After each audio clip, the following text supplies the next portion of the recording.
there was actually, as you mentioned, there was something that came about as well with the false allegations of sexual misconduct in the Me Too situation, which is another example of groupthink, right? Believe all women? I mean, obviously, that's ridiculous. As a psychologist, of course, we know that women are fully capable of manipulation, of dishonesty. I mean, I don't understand why that would ever be, controversial. And, I've worked with women that have admitted to having made false allegations. I've worked with men that have been, the victims of them. But I was invited to speak and to answer your question about what happened with my own community of colleagues in this area. I was invited to speak by Families Advocating for Campus Equality, which is a nonprofit helping young men that have been falsely accused of sexual misconduct.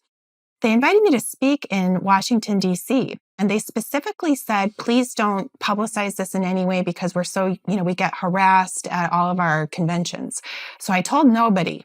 I did write into a listserv of psychologists and ask if anybody wanted to share any scholarly references about the subject of false allegations of sexual misconduct. And within 24 hours, another member of the listserv wrote in and with a flyer for this event where I was going to speak. I have no idea how he got it. And he said, this is what Dr. Carmichael is really trying to ask us for because she's going to be speaking for this organization. I suggest that none of us, should help her, with this because it's, hateful and all of these things. And I was shocked. I mean, that they couldn't even entertain the idea that there could be young men that could be falsely accused of sexual misconduct. And how could we potentially help those young men that such a broad stance. And this person was not in any way chastised. Other psychologists actually kind of piled on. And I was shocked. And so I then went and I did speak. And part of the engagement included sitting with a small group, about 12 young men that had been falsely accused. And they shared with me these really heartbreaking stories about how they tried to go to talk to a therapist about the trauma of being sexually, of being accused, and how it was hard for them to trust women and talk to women, and how could they move forward in this. And they said that repeatedly the therapists would accuse them of having actually been guilty, and that the therapists were not helpful to them, that they would essentially re-accuse them, re-traumatize them. And, it made me think, like, what if a victim of sexual abuse went to a therapist and the therapist said, you know what, I think you asked for it, right? To me, it's the same thing. When you take a young man who's been falsely accused, he's seeking help. And then the therapist says, I think you did it. And all 12 of these men had a similar story. And I then went, maybe foolishly, back to the listserv, to ask if, later if any therapists would be able to take these referrals, because FACE, Families Advocating for Campus Equality, they were really looking for therapists that could help these young men.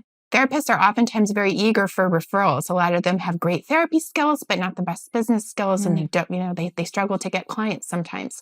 So I put it out there thinking, they'll want to help these clients. Crickets.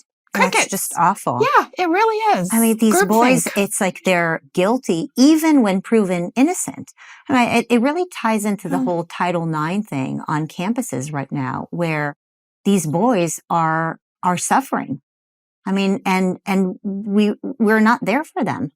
And I would also say that probably the women are going to suffer from this idea as well of Title IX, because it puts it into the young girl's mind that she's a victim all the time, right? If the boy is always going to victimize, then the girl is always a victim.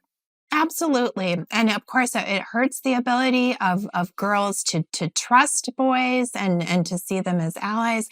I mean, when you say Title IX, I'm not even sure exactly, which part of that you mean. Like being Title IX, it's a verb now where, girls can accuse boys of sexual misconduct and the boy gets expelled from school without any, discussion of that. And then he has to come back and basically get tried, by a kangaroo court of a bunch of professors. He doesn't even get to, confront his accuser. And the worst part is that, as you said, the girls are not only seeing themselves as perpetual victims, but they're also learning how to wield that as a weapon. So I've also sat with women that have acknowledged that, they've either have done or have thought about making an allegation against someone, and they've threatened them as well. And I've also talked to men that have been through this, where a woman says, it's almost like the reverse. Like, instead of a man saying, sleep with me or I won't promote you, it's like the woman is saying, promote me or else I'm going to accuse you of having harassed me. So in one sense, the women are seeing themselves as perpetual victims, but they're also weaponizing that, which is obviously not good for them. It's not good for the men either.